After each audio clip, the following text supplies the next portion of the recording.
కథలెన్నో చెప్పారు, కవితల్ని రాశారు, కాలాలు దాటారు, యుద్ధాలు చేశారు. ప్రేమలో తప్పు లేదు, ప్రేమలో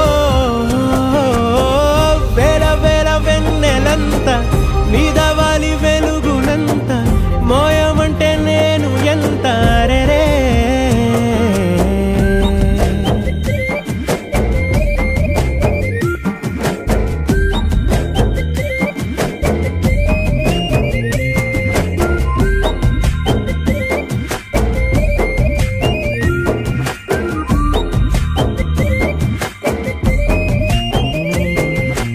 ఆకాశం తాకాలి అని ఉందా, నాతో రా చూపిస్తా